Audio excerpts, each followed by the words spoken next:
எல்லோருக்கும் வணக்கம்.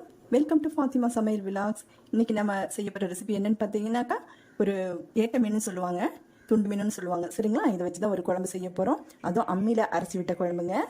வாங்க எப்படி செய்யறதுன்னு பார்க்கலாம். அதுக்கு தேவையான பொருள் என்னென்னு பார்க்கலாம்.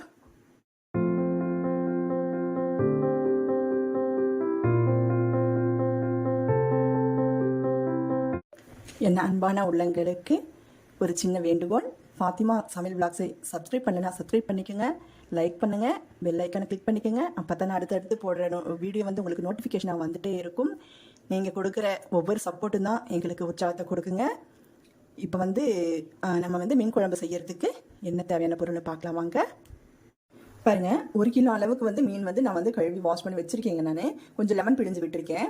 இது வந்து மீன் உடையாமல் இருக்கிறதுக்கு, அப்புறம் வந்து பார்த்திங்கன்னா இப்போ நமக்கு கை வந்து வாஷ் பண்ணுறதுக்கு கவுச்சி ஸ்மெல்லாம் இல்லாமல் இருக்கிறதுக்கு நான் வந்து ஷார்ட் வீடியோவில் வந்து போட்டிருக்கேன். நீங்கள் செக் பண்ணி பார்த்துக்கலாம். இதை எடுத்து வச்சுருவோம். அப்புறம் பார்த்தீங்கன்னா அரைக்கிறதுக்கு பார்த்தீங்கன்னா ஒரு 10 வந்து காஞ்ச மிளகாய். சரிங்களா? இந்த 2 ஸ்பூனில் வந்து காஞ்ச மல்லி, இந்த ஸ்பூன் அளவுக்கு ஒரு ஸ்பூன் வந்து சின்ன குட்டி ஸ்பூனில் வந்து மிளகு 1 ஸ்பூன், சீரகம் 1 ஸ்பூன். சரிங்களா? இது வந்து அரைக்கிறதுக்கு. இது வந்து இன்னொன்று பார்த்தீங்கன்னாக்கா ஒரு 5 போல வந்து பூண்டு எடுத்து வச்சுருக்கேன், ஒரு 10-12 சின்ன வெங்காயம். சரிங்களா? 2 தக்காளி. இதெல்லாம் நம்ம வந்து வறுத்து அரைக்க போகிறோம். சரிங்களா? இது அப்படியே எடுத்து வச்சுருவோம்.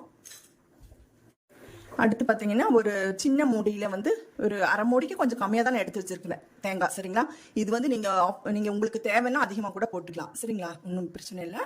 எவ்வளோ தேவையோ அவ்வளோ போட்டுக்கலாம் தேங்காய். இது அப்புறம் பாருங்கள், ஒரு 3 தக்காளி எடுத்து வச்சுருக்கேன். இது கட் பண்ணி போட்டுக்க போகிறோம்.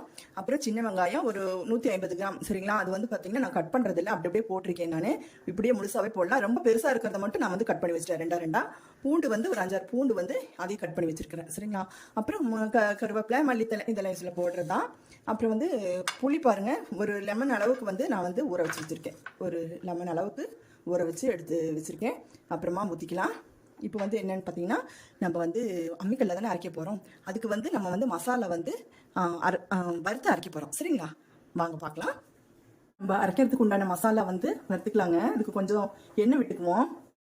பாருங்க, காஞ்ச மிளகாய், மல்லி, சீரகம், மிளகு இதெல்லாம் அப்படியே போட்டு வறுத்துக்குவோம்.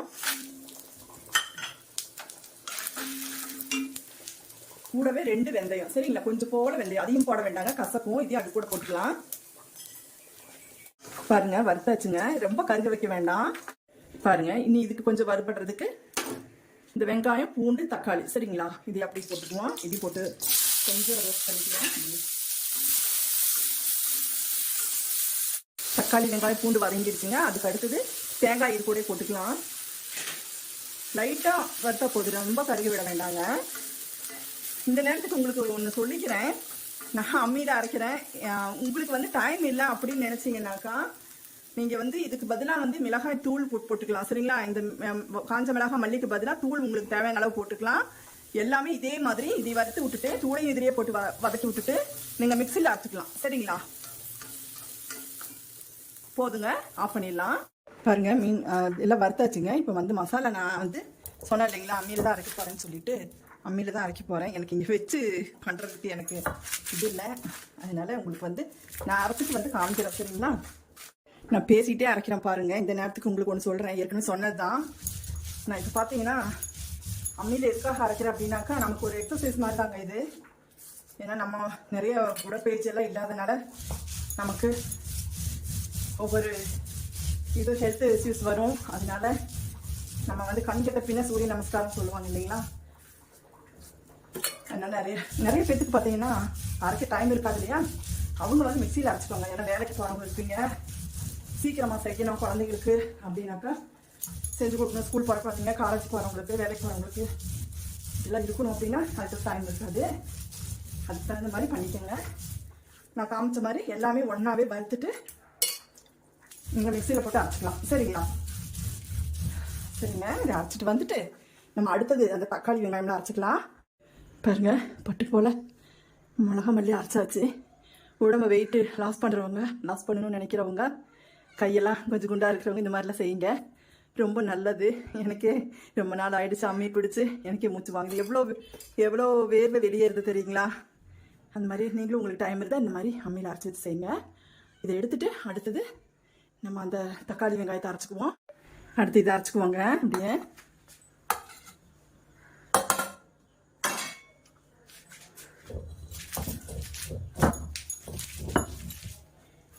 என்னோட வீடியோவை ஸ்கிப் பண்ணாமல் பாருங்கள்.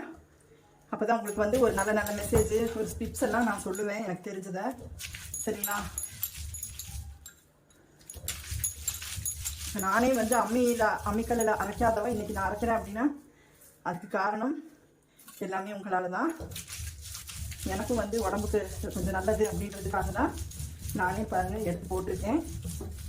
பார்த்தீங்கன்னா எனக்கு வீடு வந்து ரெண்ட் ஹவுஸ் தாங்க. அதனால வெளியிலலாம் ஒரு மாதிரி இது மாதிரி போட்டு கொடுக்கல. ஹைட்டாக இருந்துச்சுனாக்கா அரைச்சிக்கலாம், அது கீழே தான் போட்டு அரைக்கணும். அதனால எனக்கு உட்காந்து அரைக்க முடியாது அப்படின்றதுக்காக நான் வந்து இப்படி கவுண்டர் டாப் மேலே போட்டுட்டேன். இருந்தாலும் பயம்தான். அவர் சொன்னார் ஏதாவது வந்து பார்த்தா எதாவது சொல்லுவாங்களோன்னு.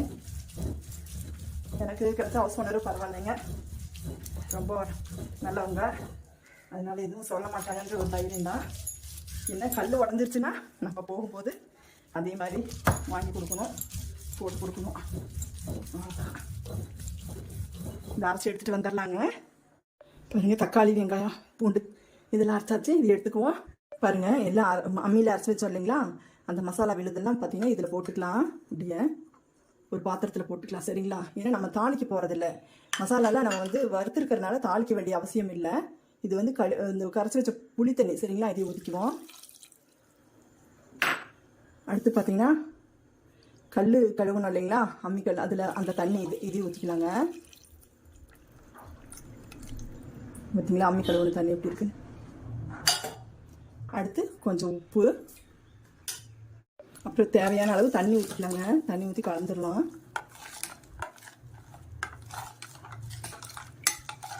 கட்டி இல்லாமல் கலந்துக்குவோம். மஞ்சள் எல்லாம் தாளிக்கும் போது போட்டுக்கலாம். சரிங்களா? இதோடய மஞ்சள் போடும்போது மஞ்சள் வாசம் அடிக்கும். அதனால வெங்காயம் தக்காளி எல்லாம் போட்டு வதக்கி விடுவோம் இல்லைங்களா, அப்போ வதக்கும்போது நம்ம வந்து அதோட இது பண்ணிக்கலாம். இப்போ கேஸை ஆன் பண்ணி ஒரு மண் சட்டியில் தாங்க நான் செய்ய போகிறேன். கேஸ் ஆன் பண்ணியாச்சுங்க. பார்த்தீங்கன்னா மீன் குழம்புக்கு பார்த்தீங்கன்னா இந்த மாதிரி சட்டி இருந்தால் நல்லாயிருக்கும். எங்கிட்ட ஆல்ரெடி இருந்துச்சு. அது வந்து பார்த்தீங்கன்னா ரொம்ப ஹீட் ஆகி அப்படியே விண்டு போச்சு. அதனால இப்போ வந்து இது வந்து புதுசாக போன வாரம் பொண்ணு வீட்டுக்கு போகும்போது வாங்கிட்டு வந்தேங்க. பொண்ணு வாங்கி கொடுத்தாங்க. காஞ்சிருச்சுங்க. தேங்காய் எண்ணெயும் நான் கடலை எண்ணெயும் ஊற்றிருக்கேங்க. உங்களுக்கு நல்லெண்ணெய் இருந்தால் நல்லெண்ணெய் கூட ஊற்றிக்கலாம் உங்களுக்கு தேவைப்பட்டா. சரிங்களா? நல்லெண்ணெய் உடம்புக்கு நல்லது. ஆனால் எங்கள் வீட்டுங்களுக்கு இருக்கிறவங்களுக்கு வந்து நல்லெண்ணெய் வாசம் பிடிக்காது, நல்லதெல்லாம் பிடிக்காது இல்லைங்களா. விளக்கெண்ணெய் கொஞ்சம் ஊற்றிக்கலாம். விளக்கெண்ணெய் ஒரு டீஸ்பூன் அளவுக்கு ஊற்றிக்கலாங்க. மீன் குழம்புக்கெல்லாம் இதெல்லாம் ஊற்றி சமைக்கும்போது ரொம்ப நல்லா இருக்குங்க. எண்ணெய் காஞ்சிருச்சுங்க. ரெண்டு மூணு வெந்தயம் போட்டுக்கலாம். கொஞ்சம் போட்டுக்கலாம், அதிகமாக வேண்டாம். ஏன்னா ஆல்ரெடி அதில் அரைக்கிறதுல போட்டிருக்கோம். 2 சோம்பு. உங்களுக்கு வந்து சோம்பு ஆப்ஷனல் தாங்க. கடுகு போட்டாக்கா நீங்கள் வந்து சோம்பு போட வேண்டியதில்லை. சரிங்களா? அடுத்தது வெங்காயம் போட்டுக்கலாம். பாருங்கள், எடுத்து வச்சிருக்கிற வெங்காயம் சின்னதாக இருந்துச்சுனாக்கா ரெண்டு அப்படியே போட்டுக்குங்க. பெருசாக இருந்தால் 2 கட் பண்ணி போட்டுக்குங்க. பூண்டு போட்டுக்குவோம். இது அப்படியே வதங்கிட்டுங்க. பாருங்க, நல்லா வதங்கிடுச்சு, பொன்னிறமாக ஆயிடுச்சு. அடுத்தது வந்து கருவேப்பிலை போட்டுக்கலாம். அடுத்தது 3 தக்காளி கட் பண்ணி வச்சுருக்கோங்க, அது போட்டுக்கலாம். மல்லி எல்லாம் கடைசியில் போட்டுக்குவோம்.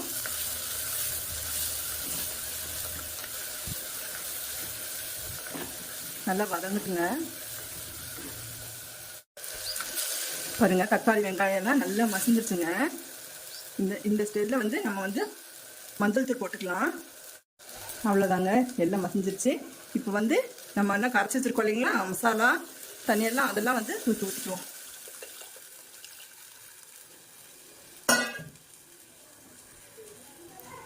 கலக்கி விட்டுட்டு நம்ம வந்து உப்பு செக் பண்ணிக்கலாம்.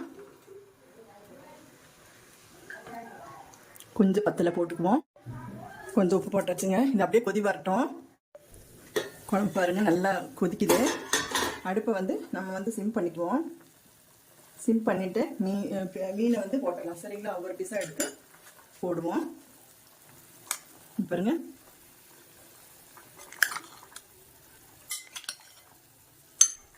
போட்டுட்டு நம்ம வந்து ஜாஸ்தியெல்லாம் வேண்டாங்க. இது ரொம்ப நேரம் வந்து மீன் வேகக்கூடாது.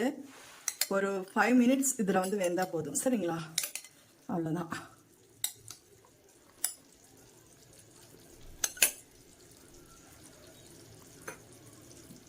அப்படியே வேகணுங்க ஒரு 5 நிமிஷம்.